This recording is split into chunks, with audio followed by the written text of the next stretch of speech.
السلام عليكم، تحية طيبة إلى أستاذ علي وجيه وإلى المحاور أستاذ كرار سالم.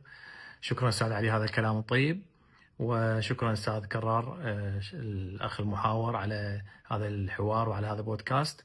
وفقط فيما يخص الانتقاد اللي وجهته إلي، بس أوضح أنه هذا الانتقاد طبعا تم استخدامه بشكل لخبطة بالأوراق، طلعوه في أيام وقت دكتورة بان الله يرحمها في قضيتها، لكن هو كان قديم. يعني دي اي واحد له خلق يسوي سيرش بالتيك توك، هذا الفيديو قديم. فيديو لما ما تعرض مكتبي الى اطلاق نار، لانه مكتبي تعرض الى 3 مرات اطلاق نار، تعرض بال 23 وال 24 وال 25.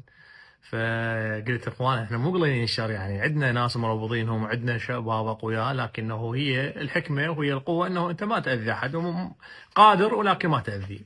العفو عند المقدره، لانه احنا 3 حالات ثلاثتهم عرفتهم اللي رموا مكتبي وعفيت عنهم، فقلت لهم احنا قادرين على انه نرد، لانه ما بيها رجوله ومرجله لما ما انت عند تقدر على شخص قادر عنه او مستضعف، وانت في لحظه معينه الله مكنك وعندك ادوات لاذيته.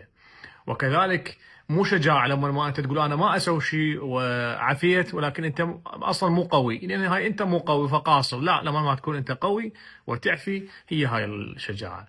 ليس الشديد بالسرعه، انما الشديد من يملك نفسه عند الغضب. هذا الدستور اللي نمشي عليه، وهاي قاعده حياتنا طبعا. فهذا اللي حبيت اوضحه، انه تم استخدامه وطلعوا هاي فيديوهات، يعني ربطوها وقاموا يطلعون كلمات. حتى عندي مقطع احكي على نور زهير، اقول له وين كنت مشايه، اقول له نحكمك ونحاسبك وكذا، يطلعونها يدمجونها على ايام قضيه الدكتور باني اللي صار بها هواي كثير من تشويش الحقائق وتشويه الحقائق. وتحيه الى استاذ علي واستاذ كرار.